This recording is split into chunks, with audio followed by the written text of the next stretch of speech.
Morning Lahore, सुबह खैर जनाब। एक नए दिन, एक नई सुबह, कुछ नए टॉपिक्स के साथ मैं हूं आपकी होस्ट मुनीबा आसिफ और आप देख रहे हैं अपना पसंदीदा प्रोग्राम जागो लाहौर। मैं बिल्कुल ठीक ठाक हूं जनाब। उम्मीद करती हूं कि आप लोग भी जहां कहीं होंगे इस वक्त ठीक ठाक होंगे और आपका वीकेंड भी बहुत अच्छा गुजरा होगा। थोड़ा सा हैक्टिक भी था लेकिन अच्छा गुजरा होगा। अच्छे रवैयों और मुस्बत सोच के साथ आप लोग अपनी जिंदगी में आगे भी बढ़ रहे होंगे। हमारी सोच और रवैये ना हमारी जिंदगी को कंट्रोल कर रहे होते हैं। कैसे कंट्रोल करते हैं उस पर भी बात कर लेते हैं कि हमारी जिंदगी कैसी होगी। ये डिपेंड करता है कि हमारी सोच कैसी है, हमारे जो ख्यालात हैं वो कैसे हैं। क्योंकि जितने मनफी ख्यालात का बोझ हम अपने सर पर उठाए रखेंगे उतना ही जिंदगी का बोझ आप पर या हम पर बढ़ता ही जाएगा और आपका सफर हयात मुश्किल से मुश्किल और कठिन हो जाएगा। और अगर आप अपनी ज़िंदगी को आसान बनाना चाहते हैं ना तो जनाब अपने ख्यालात, अपनी सोच और अपने रवैयों में हमें पॉजिटिविटी लाने की ज़रूरत है। और फिर देखिए ज़िंदगी कितनी खुशगवार और ख़ूबसूरत महसूस होगी। और ये गारंटी है कि जब आप पॉजिटिव सोचना शुरू कर देते हैं तो ऑटोमेटिकली आपका जो इर्द गिर्द का माहौल है वो भी पॉजिटिव होना शुरू हो जाता है और आपकी ज़िंदगी भी पॉजिटिविटी से भर जाती है।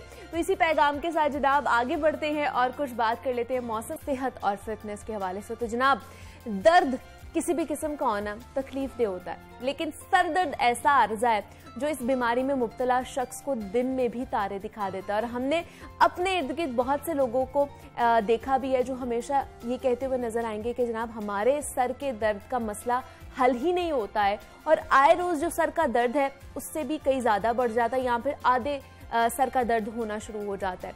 तो आधे सर के दर्द को माइग्रेन भी कहा जाता है और माइग्रेन को उर्दू में दर्द शकीका कहते हैं, लेकिन आम लोग इसको भी सर का दर्द ही समझते हैं। और आमतौर पर सर के आधे हिस्से में दर्द होता है और कभी ये दर्द सर के दाएं जानिब चला जाता है और कभी बाएं जानिब होना शुरू हो जाता है। और दर्द शकीका दायमी दर्द है। इस दर्द से मरीज बेचैन रहता है और कोई भी काम करने में दिक्कत महसूस करता है। ये मर्दों और औरतों में दोनों में ही पाया जाता है, लेकिन अगर बात की जाए ख़वातीन के हवाले से तो मर्दों की निस्बत ख़वातीन में ये दर्द ज़्यादा पाया जाता है। और एक हालिया रिपोर्ट के मुताबिक अगर मैं आपको बताऊं तो ये मर्ज 15% की शरह से दुनिया भर को मुतासिर करता जा रहा है। तो आधे सर का दर्द क्यों होता है, क्या माइग्रेन का मुस्तकिल हल मौजूद है, कैसे इससे महफूज रहा जा सकता है, इस पर आज हम बात करेंगे। हमारे साथ इस वक्त मौजूद हैं प्रोफेसर डॉक्टर शहजाद करीम भट्टी हैं, पेन मैनेजमेंट एक्सपर्ट हैं। डॉक्टर साहब आपको वेलकम कहती हूँ जागो लाहौर में। कैसे हैं आप? जी शुक्रिया। डॉक्टर साहब ये माइग्रेन बहुत सी चीज़ें मैंने बता दी हैं, कुछ आप बता दें कि माइग्रेन है क्या, इसकी वजूहात क्या है, आधे सर का दर्द? आपने तो बहुत कुछ बता दिया।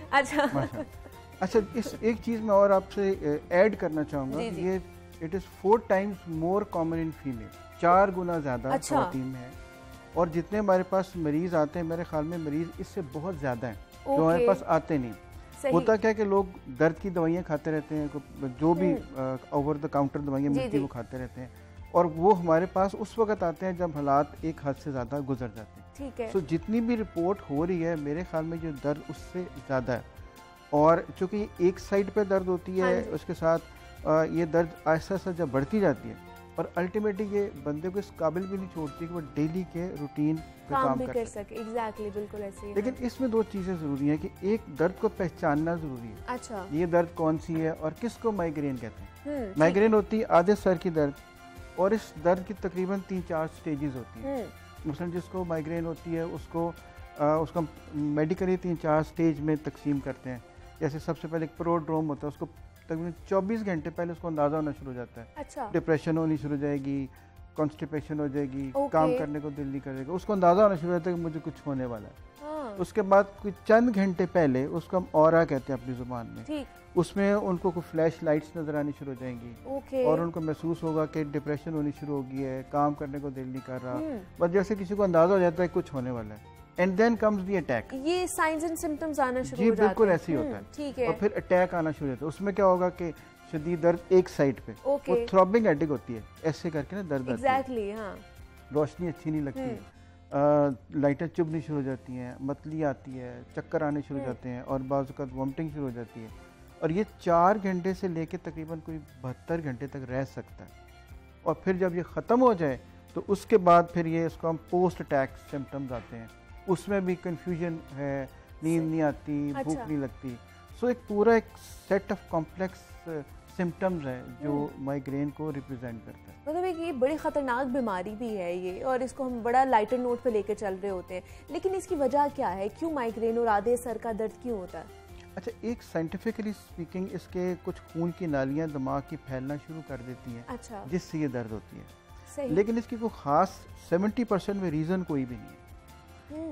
क्यों हो सकती है, इसकी अलामात क्या हो सकती है, वजूहात क्या हो सकती है? मसलन चंद लोगों को स्ट्रॉन्ग स्मेल है, जैसे किसी का पे नया पेंट हुआ है, वेदर चेंज हुआ है, और ख़ास तौर पे फीमेल्स में जो उनके मखसूस आयाम होते हैं उसमें ज़्यादा हो जाती है।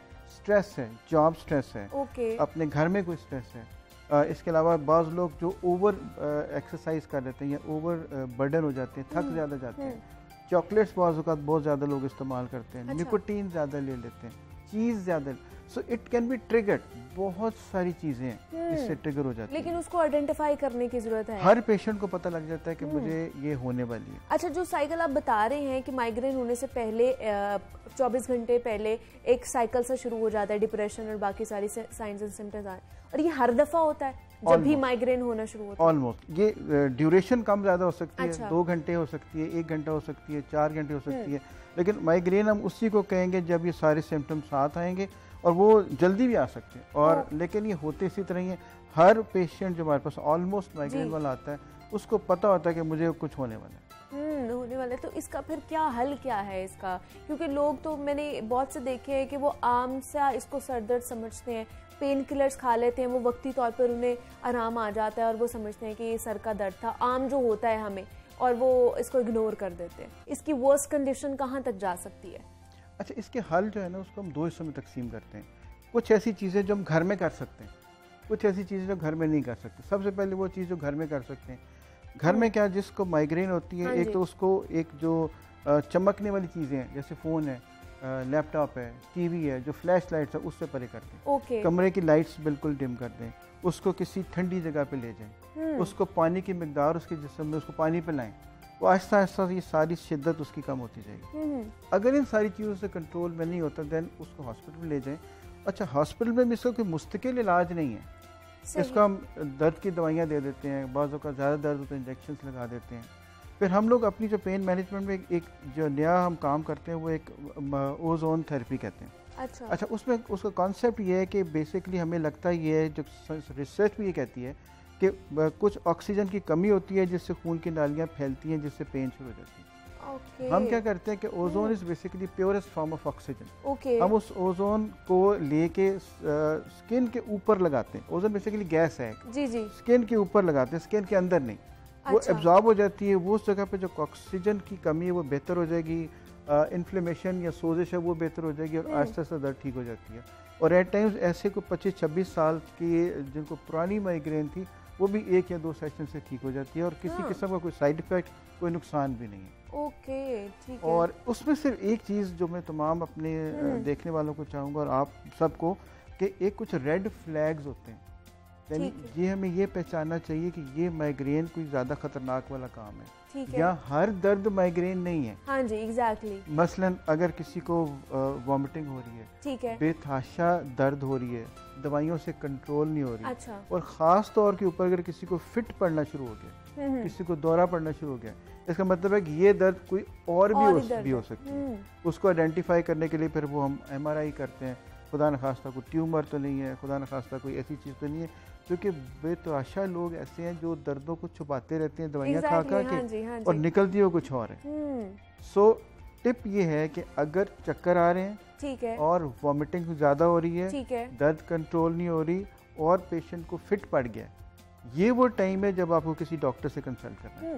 लेकिन इसकी कॉमन, मैं ये पूछना चाहूँगी कि ऐसी अलामात जो फ़ौरन से हमें पता चल जाए, जो घर में अगर हमें हो रही है या किसी और को हो रही है और हम देख रहे हैं उसको, तो हमें पता चल जाए इसको माइग्रेन का दर्द है, और यह क्या हर दफ़ा एक ही साइड पे होगी या इसकी साइड्स भी चेंज हो सकती है? ये दोनों साइड पे हो सकती है, दोनों कनपट्टियों में हो सकती है, कभी एक साइड पे हो सकती है, कभी दूसरी साइड पे हो सकती है। तो फिक्स नहीं है, ठीक है, लेकिन होती उसी तरह से, और जिसको होती है उसको पता चल जाता है। सिर्फ देखने वाला उसको सपोर्ट कर सकता है, उसको दवाई दे सकता है, उसको ठंडी जगह पे ले जा सकता है, उसके ऊपर रोशनियां बंद कर सकता है, उसको वो चीज़ें जो खाने से होती है उसमें उसको सपोर्ट कर, ये तुम ना लो।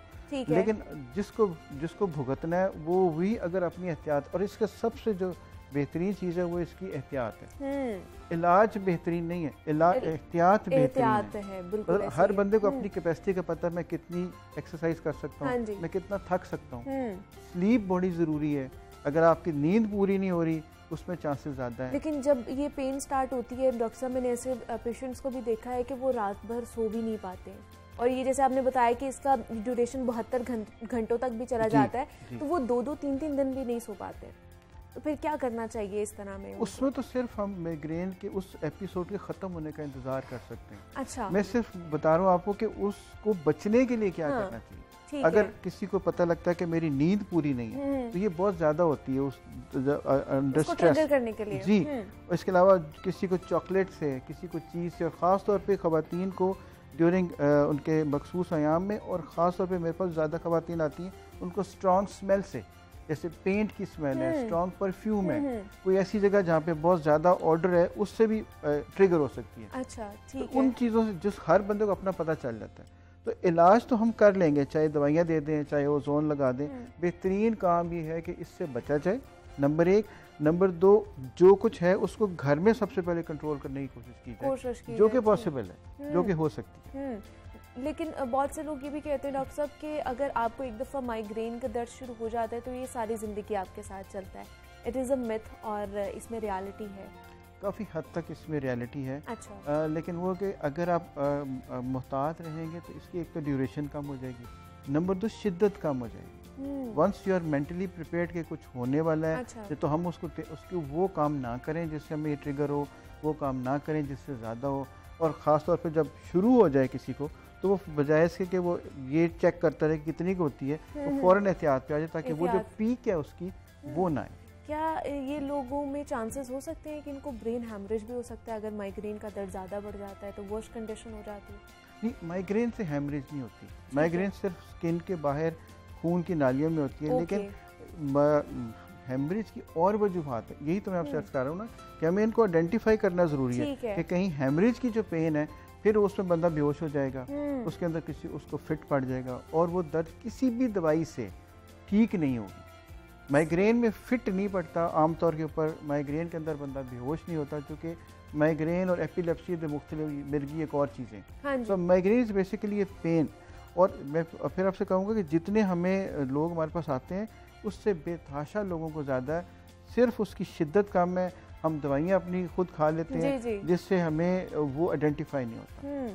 तो क्या खुद से दवाइयाँ खाना ठीक है, या फिर अगर जो लोग ट्रीटमेंट कराते हैं और उसके बाद इनका बिल्कुल ठीक हो जाता है, या उन्हें ज़िंदगी भर फिर वो दवाई खानी पड़ती है जो डॉक्टर प्रिस्क्राइब करते हैं?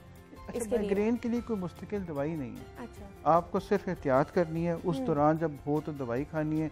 कोई ऐसी दवाई जैसे एपिलेप्सी में होती है कि जो आपको सारी उम्र 5 साल 4 साल खानी है, ऐसी कोई दवाई नहीं। तो बेस्ट इसका जो हल है वो एहतियात ही करनी है। बिल्कुल बिल्कुल। लेकिन कौन सी उम्र में आपको लगता है ये ज़्यादा हो सकता है? कौन सी एज लिमिट है इसकी? यंग पेशेंट्स 14-15 साल से लेके 30-35-40 साल की एज में सबसे ज़्यादा ही होती है, और एपिसोड भी ज़्यादा इसी एज में होते हैं, और उसकी शिद्दत भी ज़्यादा होती है। और बल्कि मेरे पास तो चंद लोग ऐसे आते हैं जिनकी फैमिली में माइग्रेन है, वालदा को भी थी, फिर बच्चों को भी हुई, फिर आगे से उनके बच्चों को भी। मतलब ये जीन्स में भी ट्रांसफर हो सकती है? Yes, it can run in the family. Okay, ये भी पॉसिबल है। फिर तो ये ज़्यादा हमें ख्याल रखना चाहिए कि अगर इस तरह की आ रही है तो उसको जल्द से जल्द जो है ट्रीट कराना चाहिए, ताकि ये फैमिली में रन ना करे। जी बिल्कुल ऐसे ही है। और चूँकि ये माइग्रेन ऐसी बुरी दर्द है कि ये आपको फिर किसी काम के काबिल नहीं छोड़ती। उस टाइम बंदा कोई काम कर नहीं सकता, कोई क्रिएटिव काम नहीं कर सकता, ऑफिस नहीं जा सकता, ड्राइव नहीं कर सकता, और इसकी शिद्दत बंदे को फिर डिप्रेशन में ले जाती है उसके बाद। सो एक पूरा ये कॉम्प्लेक्स है जो एक बंदे को, जब तक उसका लाइफस्टाइल बेहतर नहीं होता, उसका वेट बेहतर नहीं होता, उसकी डाइट बेहतर नहीं होती, तो इट इज़ कंट्रोलेबल। एहतियात जो है वो इलाज से बेहतर है। जितनी एहतियात आप लोग कर सकते हैं इससे बचने के लिए, उतनी एहतियात करें। हमारे साथ प्रोफेसर डॉक्टर शहजाद करीम भट्टी, पेन मैनेजमेंट एक्सपर्ट मौजूद है। डॉक्टर साहब, बहुत शुक्रिया आपके वक्त का कि आप यहाँ पर आए। और माइग्रेन की पेन के हवाले से जनाब हम बात करते ये होता क्या और किस तरह इसको कंट्रोल किया जा सकता है।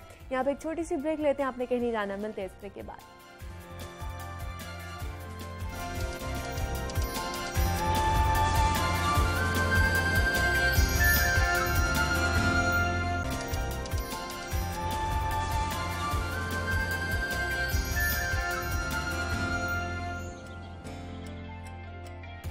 वेलकम बैक टू जागो लाहौर। जनाब, ब्रेक से हम वापस आ चुके हैं और अब बात करेंगे पाकिस्तान में मौजूद खवातीन के हवाले से। तो जनाब, पाकिस्तान में खवातीन की तादाद 51% है, जिसका मतलब है कि पाकिस्तान में मर्दों की निस्बत खातीन की तादाद ज्यादा है।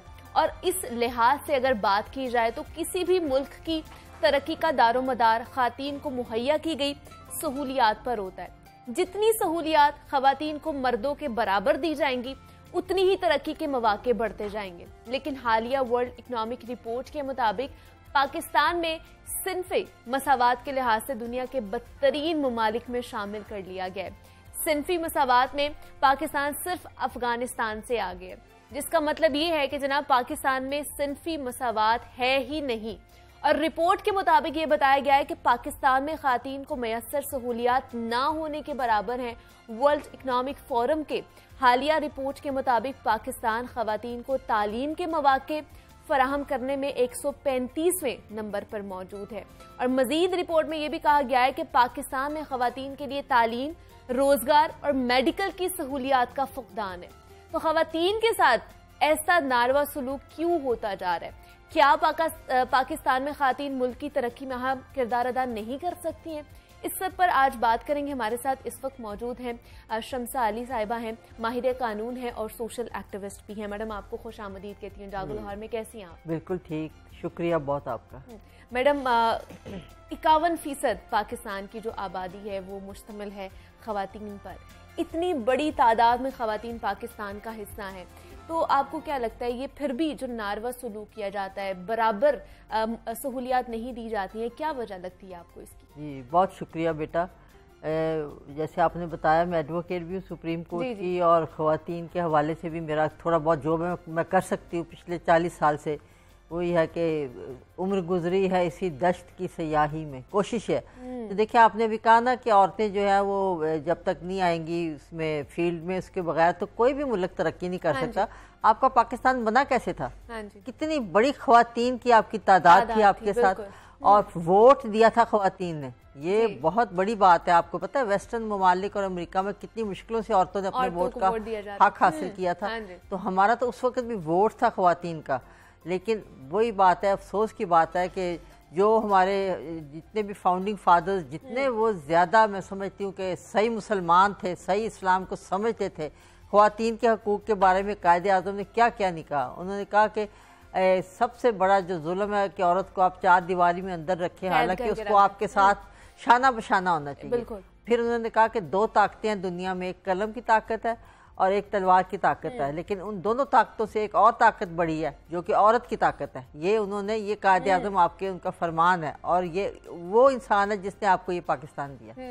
तो मैं आपको ये बता रही हूँ कि अफसोस की बात है, अफसोस से कहना पड़ता है कि वो कुव्वतें जिन्होंने पाकिस्तान बनने के वक्त इसका, मैं समझती हूँ कि इसके खिलाफ थे, वो इस वक्त उन्होंने अंदर आके इस तरह से अपने पंजे जमाए और इस तरह से लोगों के जहन को और हमारे जो इस्लामी जो है नज़रियात उसको इस तरह से इस्लाम के नाम पे बहुत बड़ा जुल्म करके ये काबू किया। क्योंकि इस्लाम तो सबसे ज़्यादा आपको सबसे ज़्यादा हकूक़ तो आपको इस्लाम देता है। बेशक। और बेटा आप मुझे ये बताएं, हम हमेशा ये कहते हैं कि देखें 1400 साल बल्कि उससे भी ज़्यादा पहले औरत को जायदाद में हक मिला, जो कि पहले एक जायदाद का हिस्सा होती थी औरत, और उसमें कुरान करीम में आपको अल्लाह ताला ने हक दिया। उसमें उसके साथ जो आपका मालिक था एक हो जाता था और आप उसकी जायदाद बन जाते थे। तो 2 हिस्से के उसके अगर मर्द क्या एक हिस्सा औरत का दिया। फिर औरत को जो है कि खावन की तरफ से भी हकूक़ है, फिर उसके हक मेहर का भी है।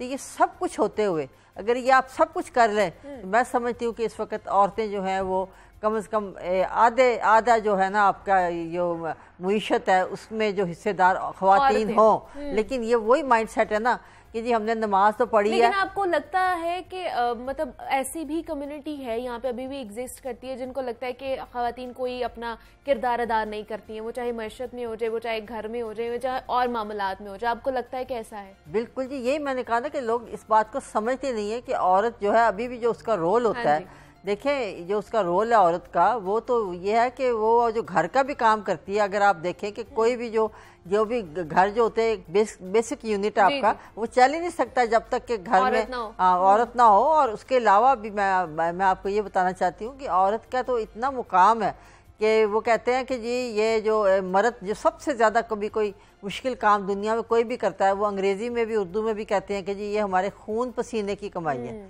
और अंग्रेज़ी में भी कहते हैं कि ये हमारे toil of blood and sweat. तो आप बताएं कि ब्लड एंड स्वेट कहाँ से आया? ये औरत का जब बच्चा डिलीवर होता है, सबसे मुश्किल औरत की इतनी ताकत है औरत को अल्लाह ताला ने दी हुई।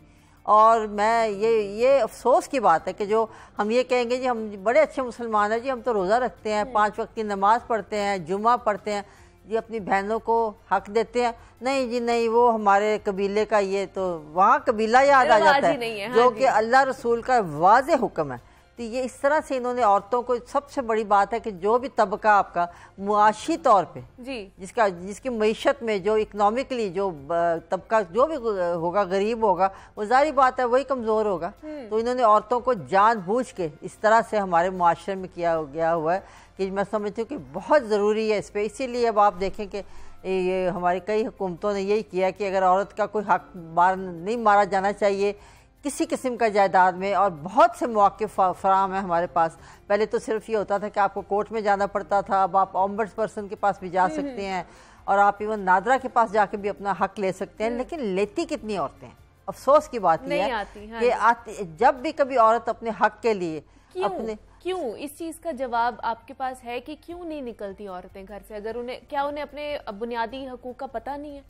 बुनियादी हकूक का यह है कि वो उन पे इतना सोशल प्रेशर है, इतना उन पे ये प्रेशर होता है माशरे का कि नहीं भाई से तुमने हक नहीं लेना, और हमने बस तुम्हारी शादी की, जो दे दिया वही बस तुम्हारा तुम्हें दे दिया, और अब अगर हक लोगी तो भाई से मिलने से भी जाओगी, और इस तरह के फिर उनसे अंगूठे लगवा लिए जाते हैं। और मैं आपको ये बताऊं, ये आप गरीब तबके की बात ना करें, लोग भी हम जानते हैं, और बड़े बड़े इंडस्ट्रियलिस्ट जो सबसे बड़े आपकी फैमिलीज हैं, वो उनकी बेटियां रोती हैं, कहती हैं कि हम जब माँ बाप के घरों में होते हैं तो हम शहजादियों की तरह इतना हम वेल ऑफ होते हैं, और जब हमारी जायदाद की वक्त आता है तो हमें कुछ नहीं मिलता और हम खाली हाथ होते हैं। तो ये एक बहुत बड़ा, मैं समझती हूँ कि इसको हमें और मेरे ख्याल में अब हुकूमतें आगे से और हम लोग का भी यही है कि भी उनका इस हक से महरूम नहीं रखा जाना चाहिए। और हम ख़वातीन को ये कहते हैं कि आप अपना हक लें।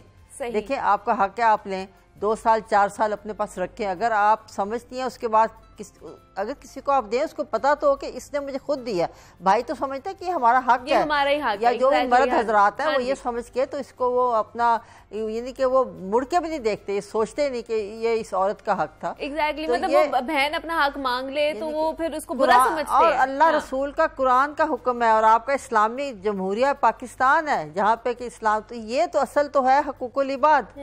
और हकूकुल इबाद सबसे बड़ा, मैंने कहा ना कि जहाँ औरत जो है वो मुआशी तौर पे अगर वो मजबूत होगी, वो अपने घर को और तालीम, औरत के लिए तालीम, देखें हमारे, फिर मैं दोबारा, क्योंकि मैं लॉयर हूँ, एडवोकेट हूँ, जब कोई गार्डियन का केस होता है ना बच्चों का, तो वहाँ जब वो लिखा जाता है कि mother's lap is nearest to God's own lap, कि माँ का हक इसलिए बच्चे पे ज़्यादा है कि माँ का जो गोद है वो अल्लाह ताला की गोद के करीब तरीन है। मुझे बताया अल्लाह ताला क्या है? ऐने इल्म है कि नहीं? ऐने इल्म। तो जो माँ बेचारी को पता ही कुछ नहीं, उसको अपनी आगाही कोई नहीं है, तो वो किस तरह वो वाली माँ बनेगी जो इस्लाम हमें चाहता है बनाने।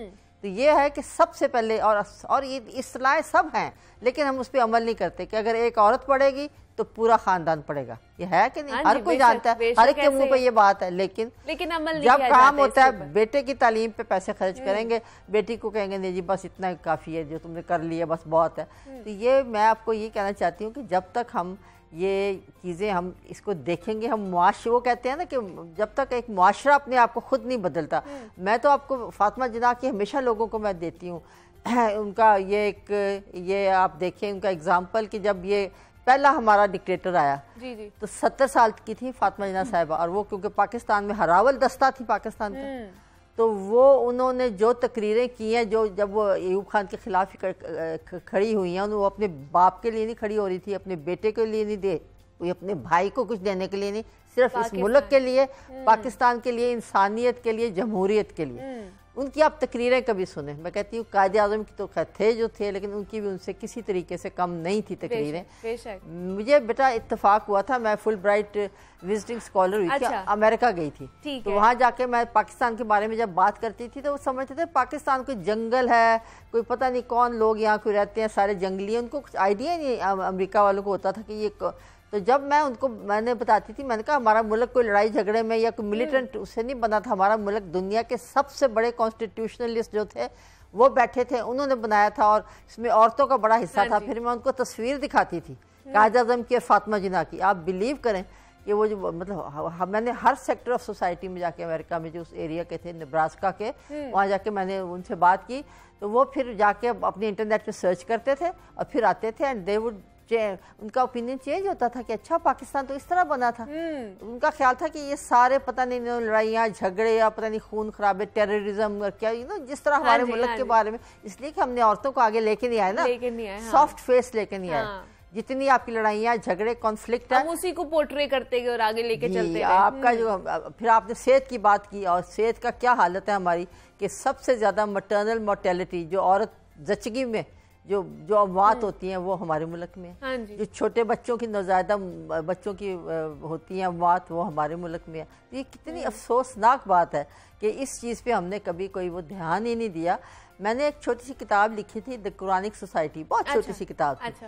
उसमें मैंने ये लिखा था कि आप देखें हर एक पैगंबर के साथ औरत का कितना फ़आल रोल था। जितनी भी ख़वातीन है कुरान की, कोई भी ऐसी खातून नहीं आपने देखा होगा कि जो खावंद की आंखें झुकी हुई है घर में खाना पका रही है, नहीं, साथ शाना बशाना मैंने एग्जाम्पल्स दिए थे कि किस तरह से। और ये बीबी मरियम का आप देखें कि बच्चा हुआ पैदा, और एक औरत की क्या हालत होती है, लेकिन अल्लाह ताला कहता है लेके जाओ और खुद जाके फेस करो। हालांकि वो नहीं थे भेज सकते उनके साथ जो पैगंबर थे उस जमाने के, नहीं, औरत पे इतना ट्रस्ट था अल्लाह ताला को। ये हम लोग वो चीज़ पढ़ते ही नहीं। फिर मैं हमेशा कहती हूँ कि जो एक कानून साजी हुई है कुरान करीम में, वो भी एक औरत ने कराई। अब सूरह मुजादला में देखें, उसमें क्या था कि एक मर्द ने अपनी एक औरत को, वो एक होता था वो ज़हार के तरीके की तलाक दे देते थे कि तुम मेरी माँ की तरह, और हमेशा के लिए तलाक हो जाती थी। तो वो औरत को तलाक दी उसके खावंद ने, तो वो बार बार रसूलुल्लाह सल्लल्लाहु अलैहि वसल्लम के पास आती थी और कहती थी कि जी ये गलत है, ऐसा नहीं होना चाहिए। तो बाकायदा कुरान करीम में लिखा हुआ है कि ए पैगंबर, ये औरत जो बार बार आके आपसे भी गिला करती है, अल्लाह से भी शिकवा करती है, उसको कहें कि हमने उसकी बात सुन ली। ये होता है लॉबिंग, औरत की लॉबिंग। और वो फिर जो था वो ख़त्म किया उसको कि ये जो अगर मर्द इस तरह के कह दें तो ये किसी किस्म की तलाक नहीं होगी। और ये पूरा यानी कि एक जो कानून साजी हुई है कुरान करीम में औरत से हुई है। तो मैं आपको ये बताना चाहती हूँ कि औरत, ये कोई औरत मर्द का मुकाबला नहीं है, ये मुआशरे की बेहतरी के लिए हमें ये काम करना चाहिए। लेकिन मैडम हम देखें, ये हर घर की कहानी है जो हम बात कर रहे हैं, लेकिन अगर हम घरों से बाहर निकलते हैं, हम अपनी वर्क प्लेस पे जाते हैं, वो प्राइवेट सेक्टर हो जाए, वो गवर्नमेंट सेक्टर हो जाए, कहीं पे भी हम चले जाए, तो वो जेंडर डिस्क्रिमिनेशन का सामना हमेशा औरतों को करना पड़ता है।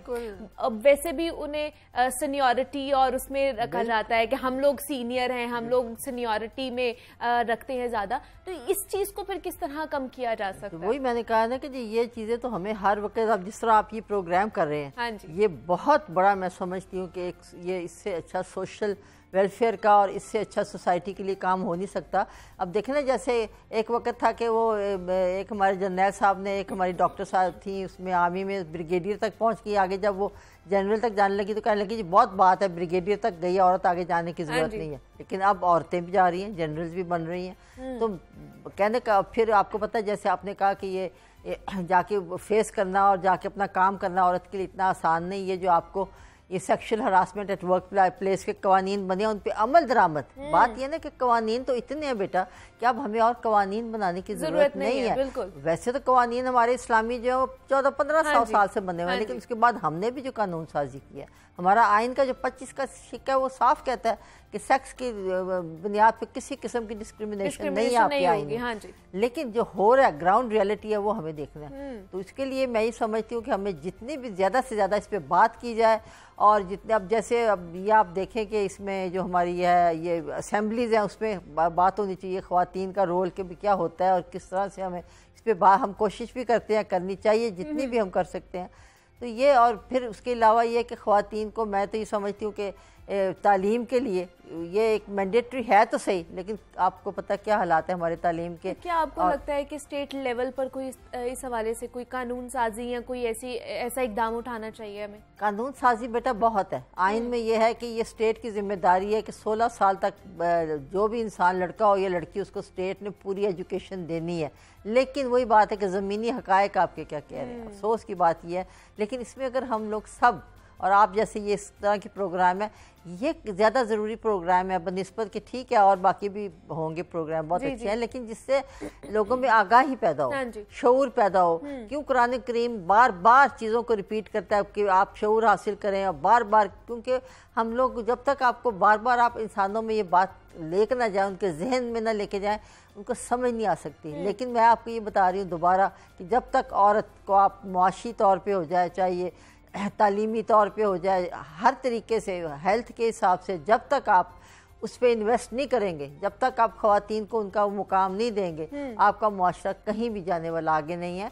देखें इंग्लैंड में कब तरक्की हुई थी, जब सेकेंड वर्ल्ड वॉर में सब मर्द हजरात चले गए फ्रंट पे, तो वहाँ कोई जो था उसमें काम करने वाला कोई नहीं रहा, पब्लिक स्फीयर में ख़वातीन आ गई, फिर उनका इंडस्ट्रियलाइजेशन हो गया। उस तरीके से वो फिर ख़वातीन जब आगे स्फीयर में, तो फिर आगे चल पड़ा काम। तो ये बात है कि हमें जब तक हमारी ख़वातीन को आप आगे लेके नहीं आएंगे, क्योंकि हमेशा इवन कुरान करीम में तो इतनी वाज़ेह आयत है कि मोमिन मर्द और मोमिन औरतें एक दूसरे के दोस्त हैं, एक दूसरे के मददगार हैं। अच्छा काम करने का हुक्म देते हैं, गलत काम से रोकते हैं। इसका क्या मतलब है? हुक्म कौन देता है? जो हुक्मरानी में होता है। मना कौन कर सकता है? जो हुक्मरानी में होता है। तो औरतों और मर्दों को तकरीबन इक्वल हुक्मरानी में आने की मैं हमेशा ख्वातीन को कहती हूँ कि आपकी सबसे बड़ी इबादत है, आप आएँ इसमें, जो है आपकी पॉलिटिक्स में आना। औरत को अल्लाह ताला ने कहा है कि आप आए मैदान में आके अच्छाई का हुक्म दें, इसका शामिल हो आप। मैडम आपको लगता है ये जो तरक्की की राह में हम बहुत पीछे रह चुके हैं, इसकी एक ही वजह ये भी है कि औरतें शाना बशाना निकल नहीं रही हैं और काम नहीं कर रही? तो बेटा निकल क्यों नहीं रही है? देखे ना, अब हमें वो कहा जाता है, कहते हैं कि ये देखे ना, जो माँ होती है वो बेटी को जो है वही उसको वो नहीं देती, कॉन्फिडेंस नहीं देती, वो उसको आगे नहीं जाने देती। तो हमने जब देखा, हम ये कहते हैं कि माँ बेचारी खुद किस प्रोसेस से गुजरी हुई होती है। मैंने अब कभी कहा ना कि कहने को तो माँ की गोद अल्लाह की गोद के बराबर है, लेकिन उसकी हालत क्या है कि उसको अपनी बॉडी पे कंट्रोल नहीं है, वो नहीं चूज कर सकती कि मैंने कितने बच्चे पैदा करने हैं। किसी किस्म का उसकी डिसीजन, घर में कोई भी डिसीजन मेकिंग हो, उसका कोई उसमें रोल नहीं है, उसको बोलने की इजाजत नहीं होती है।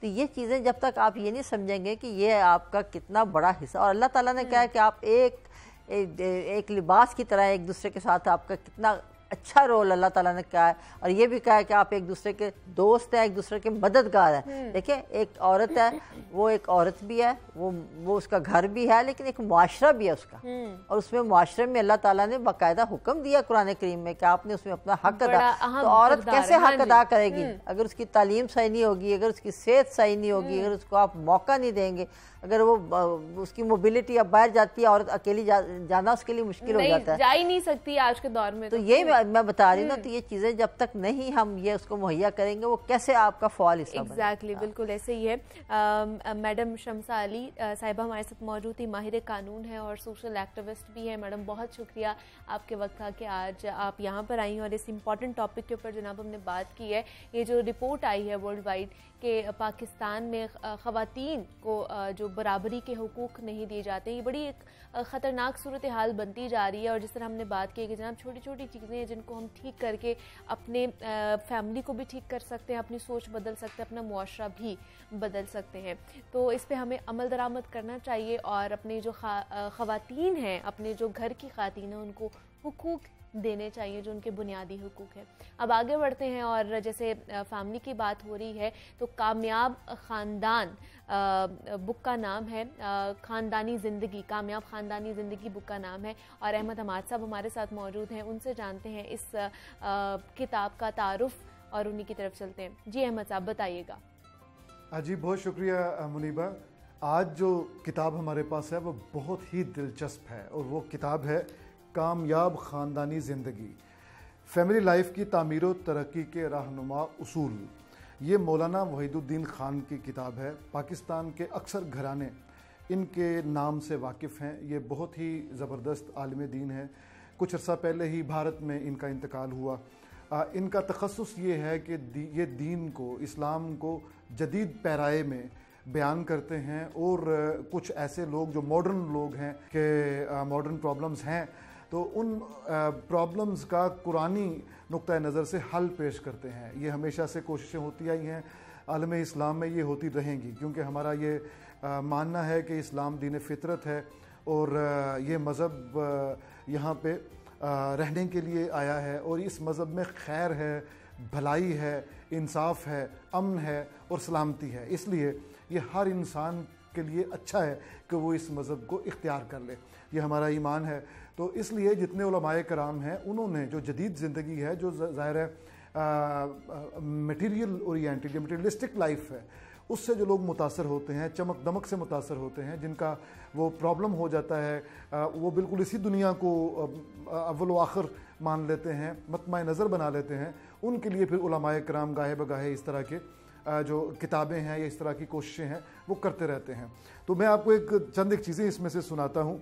गैर फितरी तमन्ना एक छोटा सा मजमून है। ये किताब छोटे छोटे मज़ामीन पे मबनी है। आपको याद होगा कि ये जो नौजवान बच्चों को या नौजवान लड़कों लड़कियों को, ख़ास तौर पे उन लोगों को जिनके शादी होने वाली है या जो शादीशुदा हैं और शादीशुदा ज़िंदगी के पहले दूसरे साल में है, इनके लिए बहुत अच्छी हिकायात पे मबनी जो होती हैं हिदायत दी जाती हैं या उनको नसीहतें की जाती हैं, पंदो नसाए जो होती हैं वो उनको दी जाती हैं। तो ये सिलसिला भी मुसलमान बुज़ुर्गों ने गाहे बगाहे जारी रखा, जिसमें आपको याद होगा कि डिप्टी नज़ीर अहमद साहब ने अकबरी की मिरातुल अरूस के नाम पर पूरा एक नावल लिख दिया, जिसमें असगरी की कहानी और अकबरी की कहानी।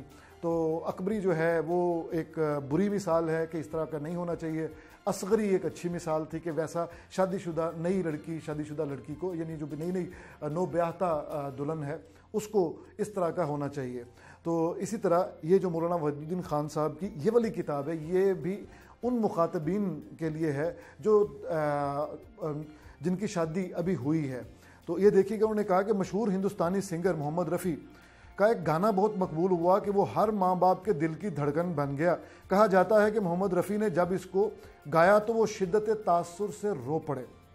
इस गाने में बाप अपनी बेटी को रुखसत करते हुए कुछ अशार कहता है। उसका हिस्सा ये है, बाबुल की दुआएं लेती जा जा, तुझको सुखी संसार मिले, मैके की कभी ना याद आए, ससुराल में इतना प्यार मिले। आगे मौलाना लिखते हैं कि यह बात फितरत के कानून के खिलाफ है। मौजूदा दुनिया में किसी लड़के या लड़की को इस तरह का सुख और प्यार नहीं मिल सकता।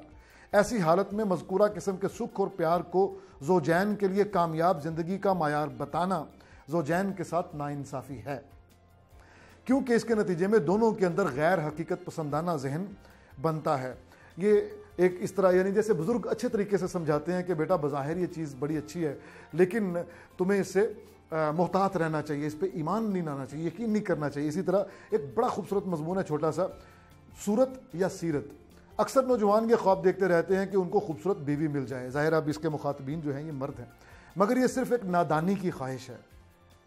नाम नहाद खूबसूरत औरत अक्सर पुर मसाइल बीवी यानी प्रॉब्लम वाइफ साबित होती है। ऐसी औरत की दिलकशी सिर्फ चंद दिन की होती है और उसके बाद सारा जुनून ख़त्म हो जाता है। हकीकत यह है कि निकाह के मामले में आदमी को असल अहमियत सीरत को देनी चाहिए। आगे उन्होंने एक बड़ी खूबसूरत चीज़ लिखी है, ये मैं आपको सुनाता हूँ।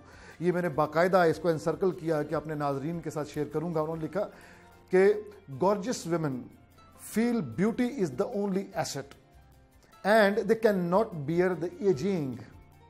मैरिलिन मोनरो जो बहुत मशहूर अदाकारा थी, मैरिलिन मोनरो जिसे कहते हैं, one of the prettiest women to emerge from Hollywood, is stated to have wept bitterly when she saw first traces of wrinkles in the mirror। Marilyn Monroe जो कि हुस्न का मयार थी, पहली दफ़ा जब उसने यहाँ झुर्री देखी, एक अपना झुर्रियों भरा चेहरा अभी नहीं देखा, पहली दफ़ा एक रिंकल आई तो वो फूट फूट के रोने लग पड़ी। तो ये फितरत का, हम यही कहते हैं कि कामयाब ज़िंदगी जो है वो फितरत के डिज़ाइन को समझने में और उसके बाद उस डिज़ाइन के मुताबिक अमल करने में है। इसी का नाम कामयाब ज़िंदगी है। इसके अलावा आपको बहुत सारी चीज़ें इसमें मिलेंगी। इन्होंने कहा कि जॉइंट फैमिली में क्या होता है कि हर घर की बहुत सी ज़रूरियात होती हैं। मुश्तरक ख़ानदान का तरीका अपने नतीजे के एतबार से बहुत ज़्यादा मुफीद है, लेकिन इसकी कीमत है और वो कीमत है पीछे हटने की स्पिरिट। तो पीछे हटने की स्पिरिट। एक आखिरी चीज़, इससे पहले कि हमारा वक्त ख़त्म हो जाए, मैं चाहता हूँ कि आपको वो जो 30 सेकंड इन्होंने बताए हुए हैं कि 30 सेकंड क्या होते हैं, वो बहुत ही शानदार चीज़ है। मुझे नज़र आई तो मैंने उसी वक्त ही इसको पेज को टर्न कर लिया। मैंने कहा कि ये बताए बगैर तो चारा नहीं है। उन्होंने कहा फार्मूला ऑफ 30 सेकंड क्या है।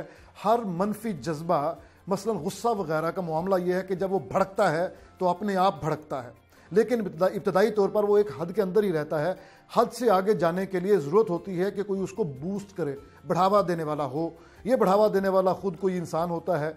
अगर आदमी अपनी तरफ से बूस्ट फराहम न करे तो हर मनफी जज्बा थोड़ी देर के बाद अपने आप ख़त्म हो जाएगा। मनफी जज्बे के बारे में कुदरत का, फितरत का कानून ये है कि वो पैदा होने के बाद 30 सेकंड तक ऊपर जाता है। उसके बाद अगर उसको मजीद बूस्ट ना मिले तो 30 सेकंड के बाद वो फितरी तौर पे नीचे आने लगता है। ये है फॉर्मूला ऑफ 30 सेकंड, यानी 30 सेकंड आप इंतज़ार करें। रसूलुल्लाह सल्लल्लाहु अलैहि वसल्लम ने फरमाया कि गुस्से को पी लें, इंतज़ार करें, पीने की कोशिश करें, तो उसके बाद जो गुस्से में लिए गए डिसीजंस, गुस्से में की गई बातें जो घर बर्बाद कर देती हैं, उससे। ठीक है जी, अहमद हमाद साहब हमारे साथ मौजूद थे। अहमद साहब, आज के लिए आपका बहुत शुक्रिया। यहाँ पे एक छोटी सी ब्रेक लेते हैं, मिलते हैं इस ब्रेक के बाद।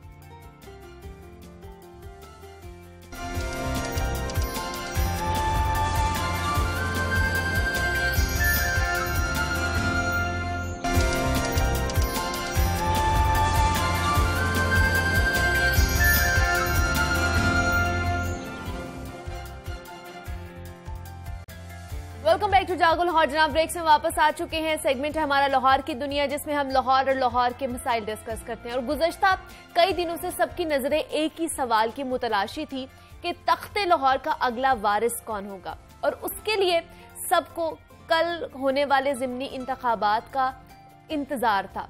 और कल पंजाब के 20 हलकों में ज़िमनी इंतखाबात हुए और तख्ते लाहौर में नून लीग को अपसेट शिकस्त हुई है। पंजाब में फिर तब्दीली आ चुकी है और गैर खतनी और गैर सरकारी नताइज के मुताबिक 15 हलकों में तहरीक इंसाफ, 3 हलकों में मुस्लिम लीग नून और 1 हलके से आज़ाद उम्मीदवार कामयाब हुए। और शहर लाहौर की अगर बात की जाए तो जनाब, ज़िमनी इलेक्शन में तहरीक इंसाफ 4 में से 3 हलकों में कामयाब करार पाई है। नून लीग के हाथ में सिर्फ 1 ही सीट आई है। और तहरीक इंसाफ के ज़हीर अब्बास खोखर, अकरम उस्मान और शब्बीर गुजर कामयाब हुए, जबकि दूसरी तरफ नून लीग से देखा जाए तो नज़ीर चौहान, मोहम्मद नवाज अवान और राना एहसन शराफत हार चुके हैं। ज़िमनी इंतखाबात ने बहुत से सवालात को जन्म दिया है कि पंजाब में जारी सियासी बहरान हल हो सकेगा या नहीं होगा। पीडीएम की ये बुरी शिकस्त से क्या इमरान खान का बयानिया जीत चुका है?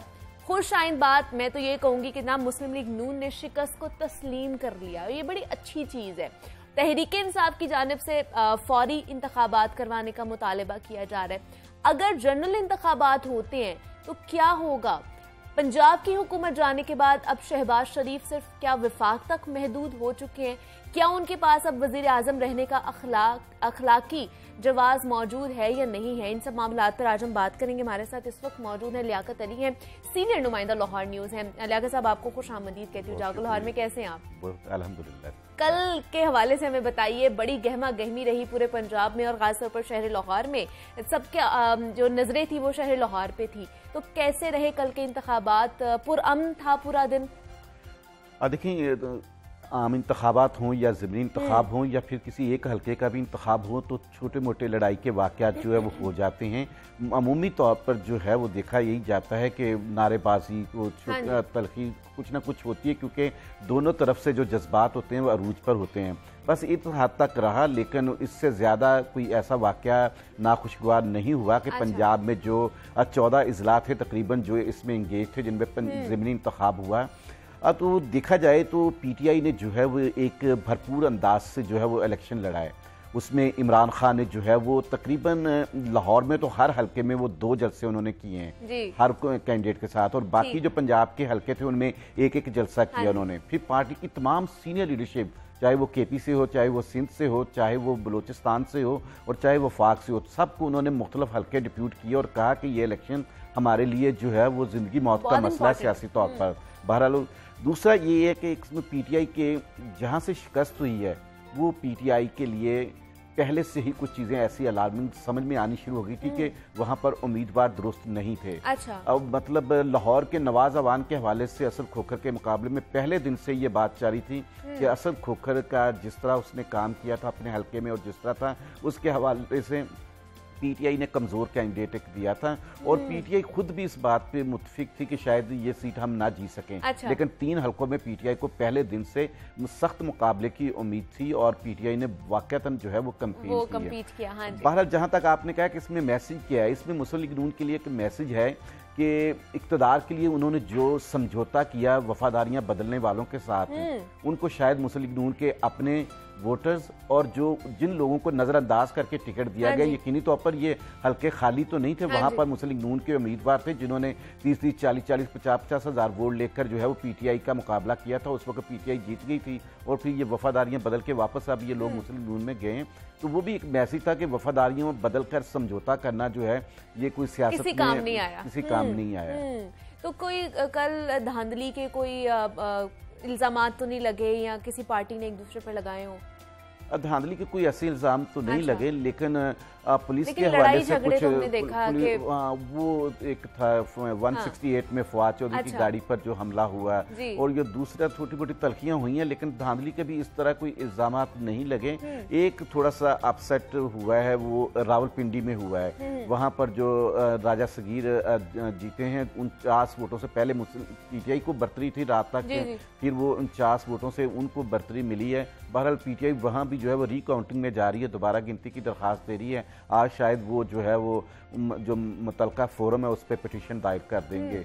तो बहरहाल जो है कि पीटीआई ने जो है वाकईतन जो है वो लड़कर जो है वो इस दफ़ा सियासी तौर पर लड़कर जो है वो इक़्तिदार दोबारा जो है तब्दीली पंजाब में लाए हैं। देखा जाए तो 1-2-2.5 महीने का पीटीआई का शायद ही कोई ऐसा एमपी होगा जिसपे इस अरसे के दौरान जब से हमजा शहबाज की हुकूमत बनी है 4 से 5 मुकदमात दर्ज ना हुए हों और फिर मुकदमात भी दहशत गर्दी के। डॉक्टर यास्मीन राशिद जैसी खातून पर 4 से 5 दहशत गर्दी को एक अदालत से जमानत करा के निकलते थे, दूसरी से निकलते, तीसरी से चौथी, और रोज ही किसी न किसी अदालत में वो पेशियां अभी तक। कल भी तो गिरफ्तारी हुई ना, शहबाज गिल साहब की भी है और जमशेद इकबाल चीमा साहब को भी गिरफ्तार करने आए थे। डॉक्टर शहबाज गिल की गिरफ्तारी हुई, फिर रात गए जो है वो जो अदालत है उसके हुक्म पर उनको रिहा किया गया और चीमा साहब का हुक्म तो हुआ था गिरफ्तारी का, तार ने दिया, लेकिन गिरफ्तार नहीं हो सके थे। वो निकल आए थे अपना रश में से, तो वो पुलिस के हत्थे नहीं चढ़ सके। तो बुनियादी तौर पर जो है वो अब पीटीआई के लिए आगे 1-2 चैलेंजेस है। अच्छा। आज पीटीआई की कोर कमेटी का इस्लामाबाद में इजलास है 3 बजे और उससे पहले जो है एक पीटीआई की सीनियर लीडरशिप की अपनी मुशावरत है जिसके लिए डॉक्टर यास्मीन राशिद, हमाद अजहर, सब्तैन खान, इन सबको इस्लामाबाद बुला लिया गया है।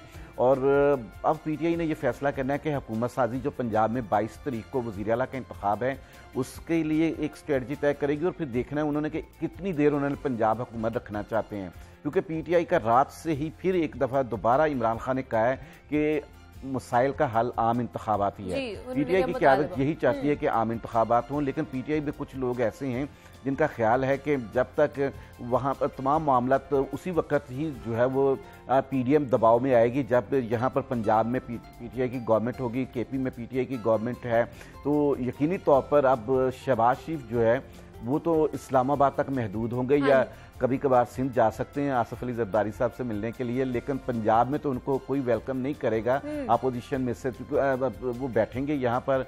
तो अब पंजाब में मुस्लिम नून और उनकी जो इत्तेहादी पीपल्स पार्टी है उनको अपोजिशन का किरदार अदा करना है, तो बुनियादी तौर पर लेकिन तो ये नून लीगियों का कहा जाता था गढ़ है पंजाब को, यहाँ पे खासतौर पर शहर लाहौर को कहा जाता था, लेकिन एक बुरी तरह शिकस्त हुई है नून लीगों को। लेकिन मुझे बताइए कि आगे क्या होने वाला है, उम्मीदवार क्या आपको लगता है कि किसको सिलेक्ट किया जाएगा? परवेज इलाही आ सकते हैं या ज़ैन कुरैशी की भी बातें चल रही हैं, या कोई और भी इसका बन सकता है पीटीआई की तरफ से? मेरा नहीं ख्याल कि पीटीआई जो है वो कैंडिडेट तब्दील करेगी। अच्छा। पीटीआई का कैंडिडेट जो है वो चौधरी परवेज इलाही ही है वज़ीर आला के, और चूंकि अगर देखा जाए तो पीटीआई के पास इस वक्त जो है वो 178 सीटें हैं। जी जी।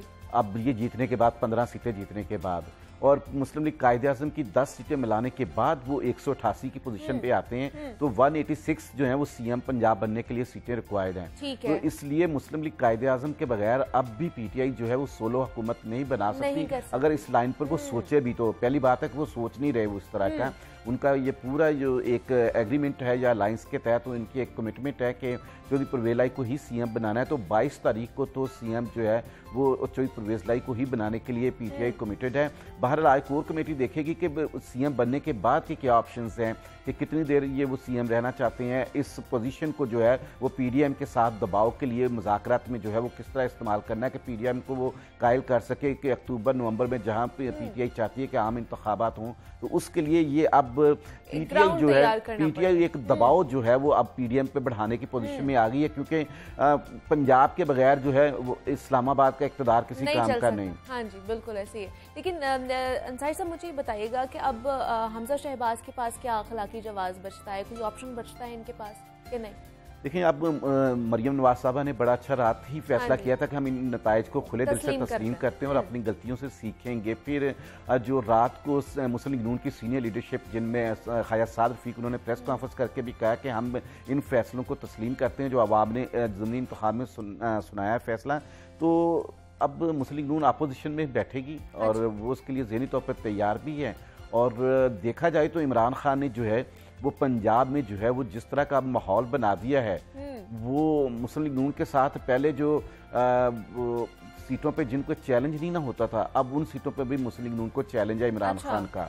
इस सारी सूरत हाल में पीपल्स पार्टी ने काफ़ी जो है वो अपनी पोजीशन पंजाब में लूज की है। वो जब भी मुस्लिम लीग से अलायंस करके किसी इत्तेहाद में बैठते हैं तो उसके बाद पंजाब में जो बिलावल चंद जलसे या कोई चीज़ मूव करके बनाते हैं, माहौल बनाते हैं पीटीआई पीपल्स पार्टी के लिए, वो ख़त्म हो जाता है।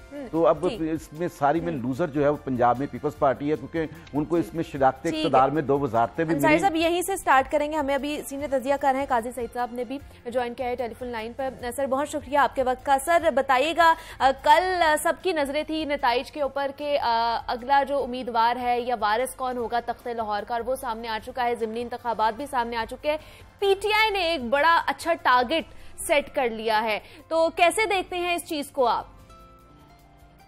देखिए, मोस्टली ओपिनियन ये थी कि ये मुस्लिम लीग नून और जो उसको एक मुख्तदर तबकात की हमायत हासिल थी, तो ये अनएक्सपेक्टेड था बहुत से लोगों के लिए।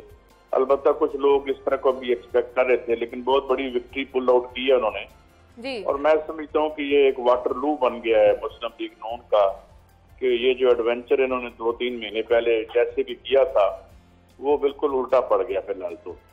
और उसमें अगर आप ये देखें तो ये 10 सीटें फैली हुई थी पंजाब में, तो ओवरऑल जो खबरें आई हैं वो अच्छी नहीं है इनके लिए।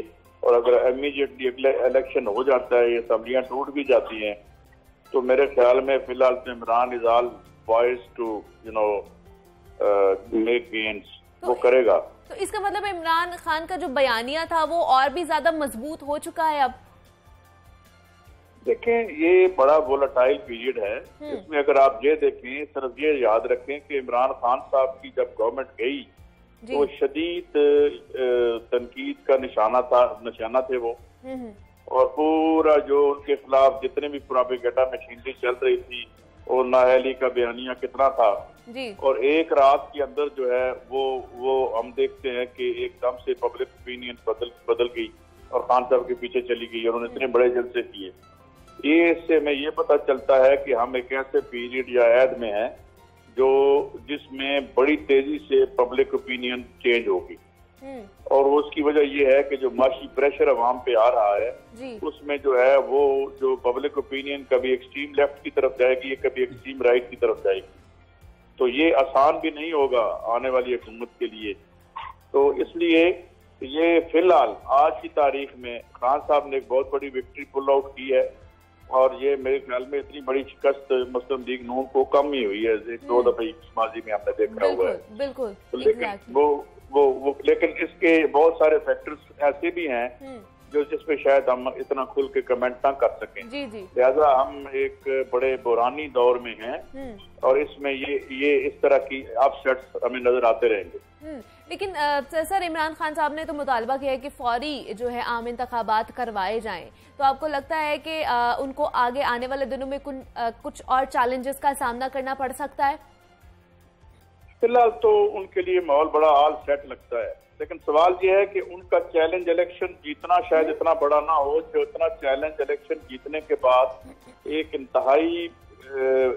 इंतहाई मुश्किल में घिरी मैशत से को टैकल करना होगा, और एक्सपेक्टेशंस का जो लेवल है अवाम का उसके यानी करना ये। जी जी ठीक है जी। काजी सईद साहब सीनियर तज्जियाकार हमारे साथ मौजूद थे। काजी साहब बहुत शुक्रिया आपके वक्त का कि आपने वक्त दिया, और हमें एक और गेस्ट है उन्होंने हमें ज्वाइन कर लिया है, वलीद इकबाल साहब है, रहनुमा पीटीआई है। सर बहुत शुक्रिया आपके वक्त का। सर बताइएगा, पीटीआई ने एक अच्छा खासा टारगेट अचीव कर लिया है, लोग तो बड़ी कशमकश का शिकार थे और नून लीग भी जैसे बोल रही थी कि हम ही जीतेंगे, लेकिन पीटीआई इस वक्त लाहौर में अपना गढ़ बना चुकी है, क्या कहेंगे इसके ऊपर आप?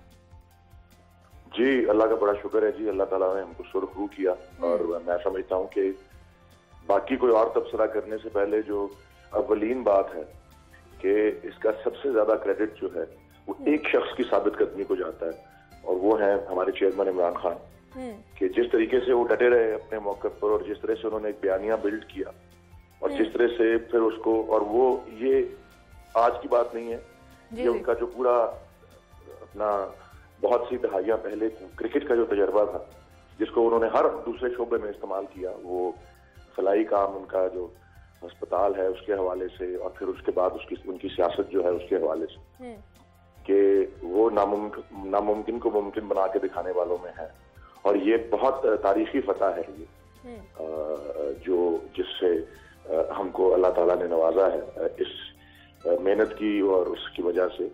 और मेरा अपना और मेरे बहुत से करीबी साथी जो हैं, हमारा अंदाजा यही था कि हम 15 से 16 सीट्स जो हैं वो विन करने में कामयाब हो जाएंगे।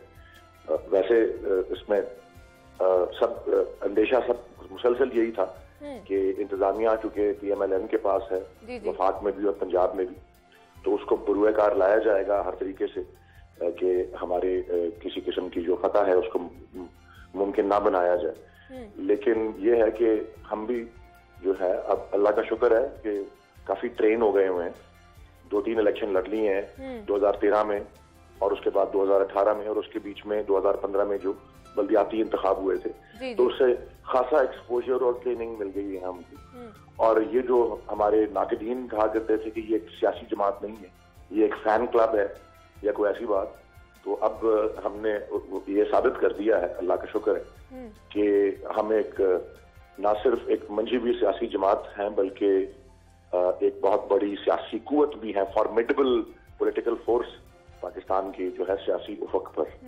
लेकिन सर आगे मैं आपको ये भी अर्ज कर दूं, जी इसमें जिस स्ट्रेटेजी के साथ, जिस विजिलेंस के साथ हम उतरे हैं, क्योंकि मैं भी माजी में इलेक्शंस में शरीक होता रहा हूँ PTI के साथ 2013 से ऑनवर्ड्स, वाकई इसमें हमने बहुत ज्यादा जो है अपने पिछले तजर्बे से भी, और मतलब मजमूई तौर पे जो इलेक्शन की स्ट्रेटजी और आजकल के जो जराए हैं उसका इस्तेमाल, सच है सोशल मीडिया वगैरह, हम उसमें बड़े मौसर तरीके से हमने उसको किया, और अल्लाह ताला ने हमें कामयाबी से नवाजा उसमें। लेकिन सर मुस्लिम लीग नून की तरफ से जो एक बड़ा अच्छा जेस्चर दिया गया है कि उन्होंने तस्लीम किया है ये तमाम तर नताइज को, इसको किस तरह देखते हैं आप? हाँ जी, मेरे ख्याल में एक जमहूरी निज़ाम में ये एक खुशाइन बात है, बड़ी अच्छी बात है, और मुझे उम्मीद है कि जिस तरह उनकी लीडरशिप ने कहा कि दिल बड़ा करना चाहिए और हार जीत होती है इलेक्शन में, इसी बड़े दिल के साथ जिस तरह चेयरमैन इमरान खान ने रात ही रिजल्ट्स के वाजे होने के कुछ ही देर बाद एक ट्वीट में वाजे कर दिया था कि पाकिस्तान की मुश्किलात का असल हल इस वक्त एक शफाफ और एक काबिल एतमाद इलेक्शन कमीशन की निगरानी में एक आम इंतखाब है। उसके अलावा कोई और ऑप्शन जो है वो पाकिस्तान को मजीद बेयकीनी या अनसर्टेनिटी या केओस या बेयकीनी जो है उसका शिकार रखेगी। बिल्कुल ऐसी है। पीटीआई की तरफ से मुतालबा किया गया कि जल्द अज जल्द जो है वो आम इंतखाबात की तरफ जाया जाए। वलीद इकबाल रहनुमा पीटीआई हमारे साथ मौजूद है। सर बहुत शुक्रिया आपके वक्त का कि आपने वक्त निकाला हमारे साथ। लियाकत साहब आपने पूरी गुफ्तगू सुनी सीनियर तजियाकार की भी और वलीद इकबाल साहब की भी, क्या कहेंगे इसके ऊपर? बड़े पुर उम्मीद है पीटीआई वाले तो। देखिए यकीनी तौर पर इस इतनी बड़ी कामयाबी के बाद कि वो एक हुकूमत पंजाब से लड़कर उन्होंने फिर जो मशीनरी है उससे लड़कर फिर अपने सियासी मुखालफिन से लड़कर, जिसमें पीपल्स पार्टी, मुस्लिम नून, जमीयत उलमा इस्लाम और दीगर इत्तेहादी जमातें उनकी शामिल थी, तो ये कामयाबी हासिल की है। और ऐसे माहौल में जब उनके कायदीन पर मुकदमात की भरमार थी, गिरफ्तारियां थी, सारा कुछ था, रियासती मशीनरी जो है उनके खिलाफ इस्तेमाल हुई है, ज़ाब्ता अखलाक की खिलाफ वर्जी भी हुई है, खुफिया तौर पर हर वो तरक्याती काम करने की कोशिश की गई है जो हुकूमत पंजाब जितना छुप कर सकती थी वो किया है उन्होंने। इसके बावजूद कामयाबी जो है वो यकीनी तौर पर पीटीआई को एक नया हौसला भी दिया है और पीटीआई के लिए ये एक मैसेज भी है कि अगर इसी माहौल में आम इंतखाबात की तरफ चला जाए तो पीटीआई जो है वो एक बहुत बड़ी अक्सरियत के साथ दोबारा आ सकती है, क्योंकि इस वक्त माहौल जो है वो पंजाब में जो है वो पीटीआई की सपोर्ट में है। ये 14 अजला हैं पंजाब का, कमोबेश 50% जो है वो थोड़ा सा कह लो कमी बेशी के साथ, कि 14 अजला में जो एक मैसेज गया है या वहां से एक पैगाम अवाम का है कि वो पीटीआई के साथ हैं। अगर इस माहौल में आम इंतखाबात हो जाते हैं तो फिर तो इमरान खान जो है इन अपने सियासी मुखालफिन पर काफी हावी होंगे।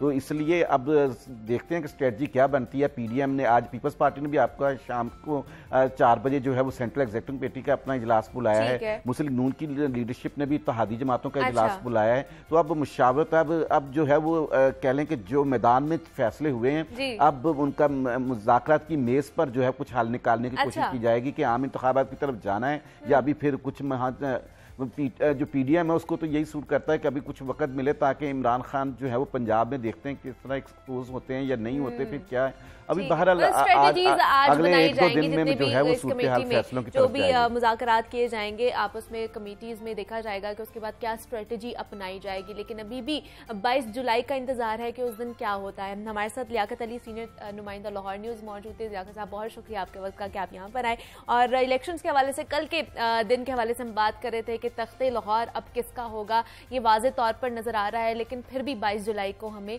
नताइज का सामना करना पड़ सकता है। यहाँ पे एक छोटी सी ब्रेक लेते हैं, मिलते हैं इस ब्रेक के बाद।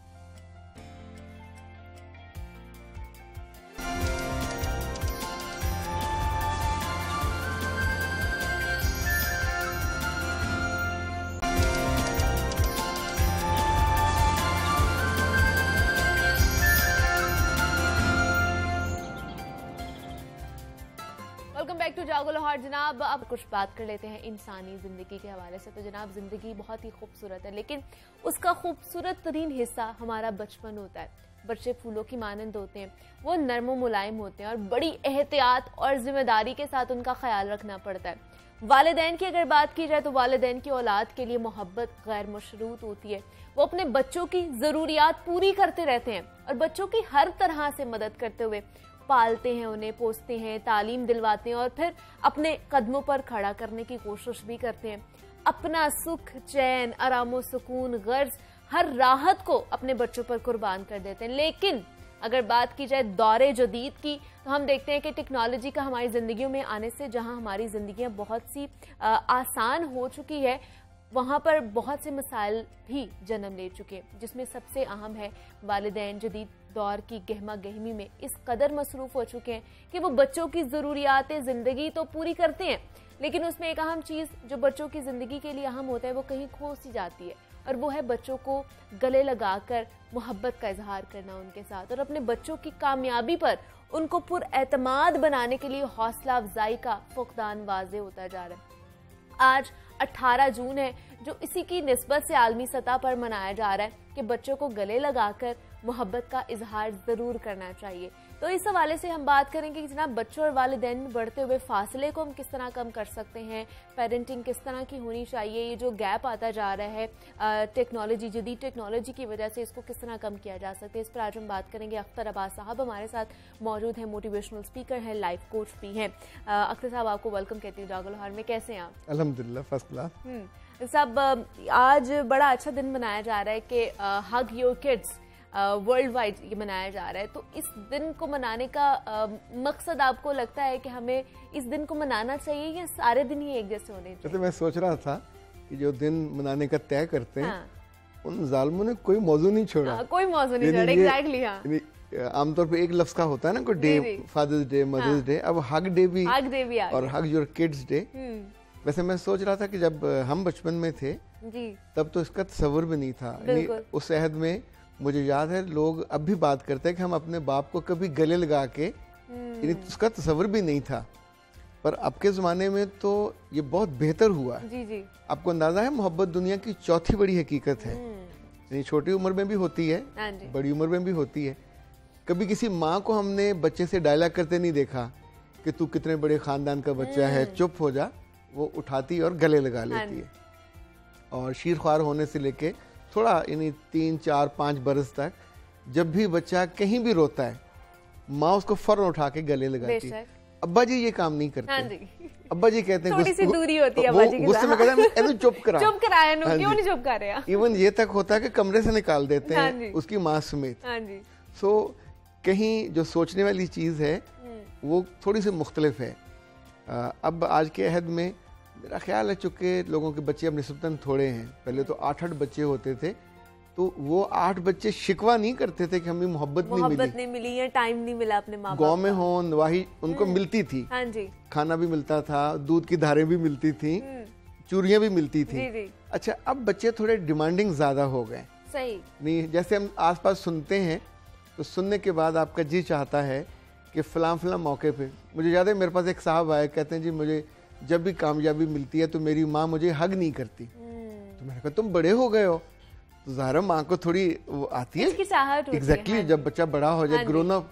तो मैंने कहा मैं क्या किया करूँ? तो मैंने कहा जब तुम घर जाओ जो तुम्हें चीज़ सामने नजर आए उसको हक कर लेना। सही। तो उसने अगले दिन मुझे फ़ोन किया, कहना सर जी सामने 19 लीटर की बोतल पड़ी थी तो मैंने उसको कर लिया।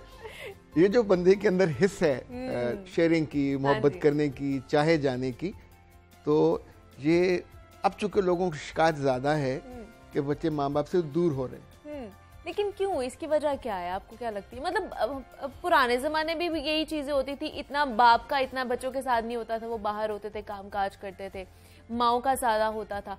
अब तो फिर भी वो दौर चेंज हो गया है थोड़ा बहुत, अब बाप भी बच्चों के पास आके पूछते हैं क्या हुआ है क्या नहीं हुआ, लेकिन फिर भी शिकायत क्यों बढ़ती जा रही है? अच्छा, आप सोचें कि एक वक्त था जब लोगों ने मोहब्बत का लफ्ज़ बहुत बाद में सुना होता था, यानी जब मैच्योर हो जाते थे। अभी स्कूल में होते हैं तो बच्चों की दोस्तियां हो जाती हैं, आई लव यू कहना शुरू कर देते हैं। अभी जो बच्चियां घरों से भागी हैं, हर केसेस में ये हुआ कि माँ बाप ने इजहार मोहब्बत नहीं किया, कम किया।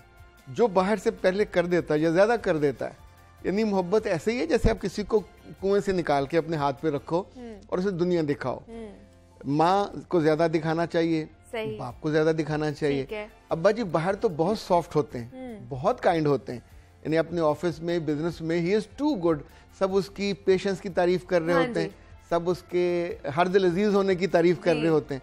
घर में जाते ही आमतौर पे लोग वैशी हो जाते हैं, घर में आके वो उल्टा ही हो रहा होता है। अच्छा, जो मैंने इस पे थोड़ा रिसर्च की और देखा कि जैसे पुराने ज़माने में लोग अपने गुलामों के साथ करते थे, गुलाम डिपेंडेंट होते, तो बीवियां और बच्चे डिपेंडेंट हैं, ठीक है, तो हम आमतौर पे उनकी नाराज़ी से नहीं डरते, हमें उनके दूर होने का या उनके नाराज़ होने का खौफ नहीं होता। हाँ जी। अभी आप अंदाज़ा करें कि कनाडा में और यूनिवर्सिटी ऑफ कोलंबिया में एक रिसर्च हुई, ये 4-5 साल पहले, उन्होंने कोई 700 बच्चों पे रिसर्च की जब वो शीर ख्वार थे। अच्छा। कि जब वो रोते हैं तो कुछ माओं से कहा गया कि आप बहुत ज्यादा उनको हक करें। सही। उन्होंने किया 4 हफ्ते मुसलसल, ये कुछ को कहा आपने नहीं करना, ठीक है। फिर उन्होंने 4 साल कंसेक्टिव ये सर्च जारी रखी और आपको हैरत होगी कि जब उनके बाद उन्होंने उसके टेस्ट किए तो उन बच्चों के जीन्स में तब्दीली आ गई हुई थी, डीएनए उनका बदल गया जिनको हक ज्यादा किया गया। वाव। यानी अब ये इतनी अजीबोगरीब बात है, उन लोगों के यहाँ हम कहते हैं उनकी मत मारी हुई है, पर वो महसूसात की दुनिया में भी रिसर्च करते और मोहब्बत को ज़ाहिर है वहाँ की बहुत बड़ी रियलिटी है। रिसर्च में ये भी आया अख्तर साहब के एक दिन में कितने हक करने चाहिए, ये बताया क्या है? ये अनलिमिटेड है। ये जब आप देखें, जब माँ के पास बच्चा होता है शीर ख्वारी में, जब भी रोएगा माँ कभी डायलॉग नहीं करती कि हया कर, तू जट फैमिली का है, तू सैयद फैमिली का है और तुम्हें नहीं रोना चाहिए। हम उठाते हैं, नानी उठाएगी तो हक करेगी, दादी नहीं करेगी, माँ उठाएगी तो हक करेगी, बहन उठाएगी तो हक करेगी। अच्छा, ये जो मोहब्बत का इजहार है, हमने देखा कि इंसानों में इसकी बहुत ज्यादा बड़े होकर भी जरूरत होती है। अल्लाह के रसूल के ज़माने में तो हमने अहादीस में ये पढ़ा कि लोग जा रहे होते थे, बीच में अगर दरख्त आ जाता, अच्छा, तो फौरन, इन्हीं साहबा की बात कर रहा हूँ, तो फौरन हाथ मिलाते आपस में, हक करते। अच्छा। हक करने के साथ तो अहादीस में ये भी है कि गुनाह झड़ते हैं, मोहब्बत बढ़ती है, लोगों की आपस की जो इंटीमेसी है वो बढ़ जाती है। हम आमतौर पर बच्चों के साथ उतना कम रिलेट कर पाते हैं, तो जो बाहर फिर उनको पहले, चाहे उनका ट्यूटर हो, चाहे उनका क्लास फेलो हो, वो बाकी रिश्ते बाहर ढूंढना शुरू हो जाते हैं ना, दोस्तियां और बाकी रिश्ते उनके बाहर बनना शुरू हो जाते हैं, घर पे जो चीजें उनको नहीं मिल रही होती। अच्छा, आपने मुझसे पूछा जब मैंने कहा मोहब्बत दुनिया की चौथी बड़ी हकीकत है, तो पहली तीन क्या है? पहली तीन क्या है? हाँ जी। पहली जो सबसे बड़ी हकीकत है वो दुनिया का बनाने वाला रब है, ये यूनिवर्सल है। दूसरी चेंज है, मुस्तकिल हम सीखते हैं जी। और तीसरा है लर्न करना, ठीक है, सीखना। जिंदगी का हर सोसाइटी के लोग सीखते हैं। लाइक अमेरिका में अगर बच्चों में ग्रेटिट्यूड कम हो जाए, शुक्रगुजारी, अच्छा, तो इस पे भी वो रिसर्च करने बैठ जाते हैं कि क्या मुसीबत है, जो मुल्क से बाहर से लोग आ रहे हैं उनके अंदर ग्रेटिट्यूड ज्यादा हो गया, ये शुक्रगुजारी ज्यादा हो गई है, हमारे बच्चे क्यों नाशुक्रे हो गए। तो इसको अगले 4 सालों में वो एड्रेस कर लेते हैं। इसी तौर पे मोहब्बत के मामले में, अच्छा, मोहब्बत का जो मेरा कॉन्सेप्ट है, जिसमें भी हो, बच्चे को माँ से हो या माँ को बच्चे से, ठीक, जिसको होती है वो बदलता है, जिससे होती है वो नहीं बदलता। अच्छा, माँ को ज्यादा होती है ना, तो माँ बेचारी रोती है, इंतजार करती है, हाय मेरा बच्चा। बच्चे को कम होती है तो बच्चे इग्नोर करते। अगर हग में आप बच्चों से मोहब्बत बढ़ा लें, यानी उनके कहने पे नहीं बढ़ाएं, अपने दिल से बढ़ानी चाहिए।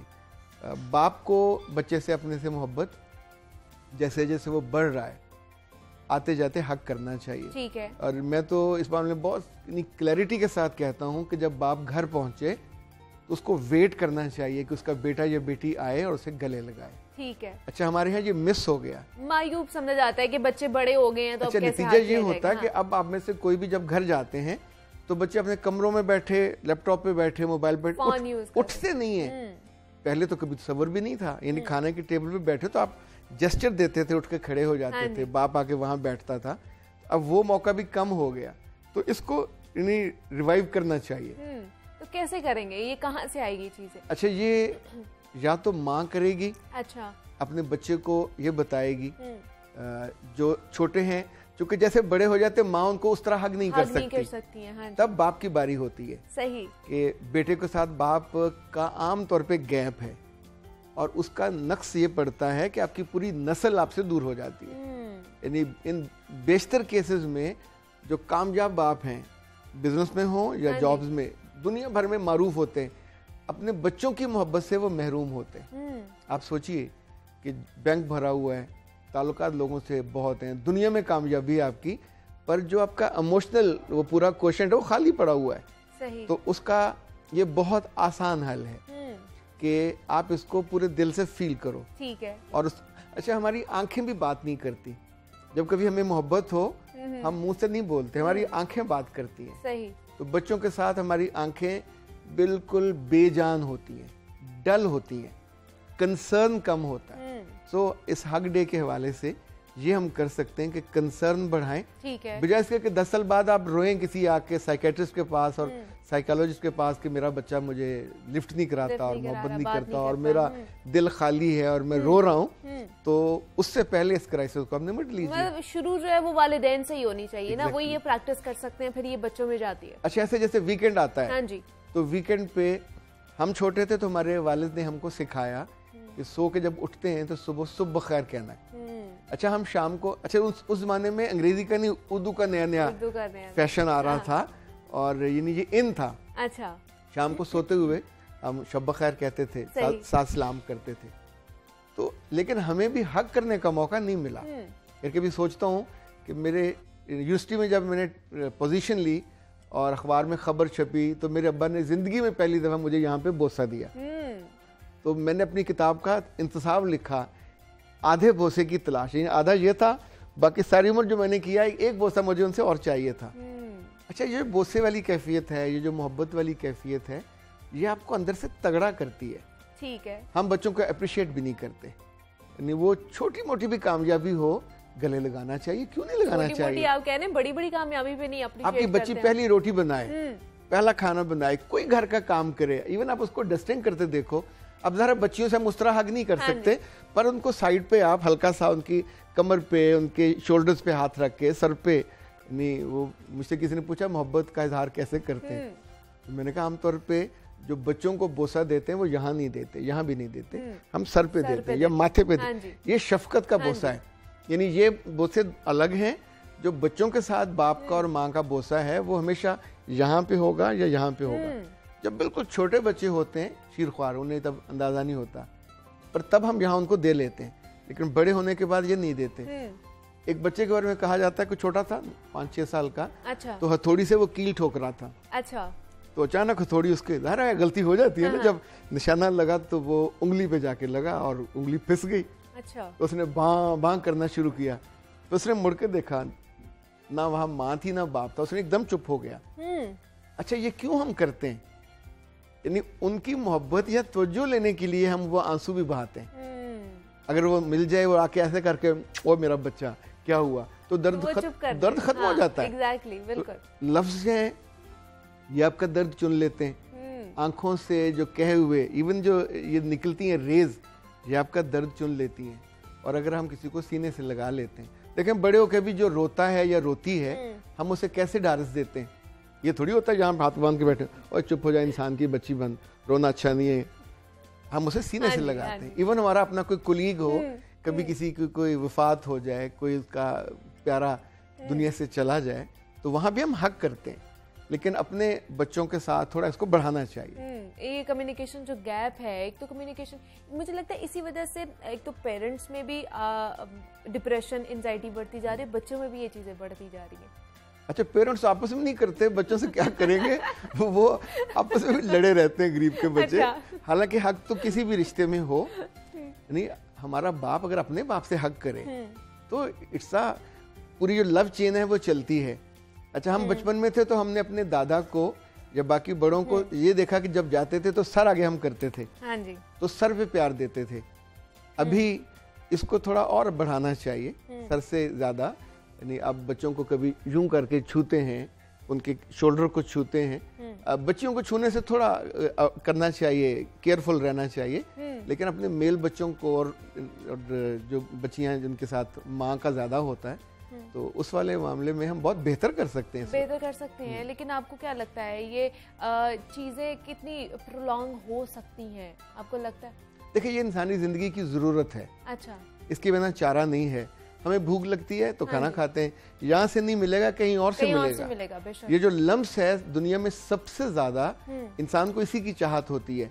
माँ से जब लम्स मिलना कम होता है, मोहब्बत के लिए पता नहीं इंसान क्या क्या कर जाता है। आप सोचें घरों में फसाद कब होता है, जब नया बच्चा आता है तो पिछला बच्चा चाहे 4 बरस का हो, नाराज होता है, वो इग्नोर कि मुझे अब उस तरह गले नहीं लगाया जाता, मेरा नखरा उस तरह नहीं उठाया जाता, मुझसे इजहार मोहब्बत नहीं किया जाता। तो इजहार मोहब्बत करने पे कौन सा बिल आता है? करना चाहिए। हम बड़ों से भी तो करते हैं। और आज तो दिन भी है, आज तो अच्छा खासा करना चाहिए, बल्कि जितने हमारे इस वक्त सुनने वाले हैं, देखने वाले हैं, तो उनमें से कुछ को तो अभी फौरन उठना चाहिए। हाँ जी, यानी जो सामने है उसको हक ना करें, अपने बच्चों को उन्हें हक करना चाहिए। उन्होंने वो पानी वाली बोतल की कर दी। जनाब, आज का दिन है और आज के दिन की मुनासिबत से आप लोग भी चाहिए, जितने भी गिले शिकवे हैं, जितनी भी नाराजगियां हैं, इसको खत्म करें। और जिससे भी आप चाहते हैं, जिससे बहुत मोहब्बत है आपको, घर में भी कोई भी हो सकता है, माँ बाप बहन भाई कोई भी हो सकता है, आप उसको जाके गले लगाइए, सॉरी कहिए और अपनी जिंदगी का नए तरीके से आगाज कीजिए। हमारे साथ अख्तर अब्बास साहब, लाइफ कोच, मोटिवेशनल स्पीकर मौजूद है। अख्तर साहब, बहुत शुक्रिया आपके वक्त का कि आप यहाँ पर आए और आज के दिन की मुनासिबत से इतनी अच्छी टिप्स आप हमें देकर जा रहे हो। उम्मीद करते हैं कि जनाब कुछ ना कुछ आज के दिन के मुनासिबत से आप लोगों ने भी सीखा होगा। मुझे अब इजाजत दीजिए, अपना बहुत सारा ख्याल रखिएगा जाते जाते।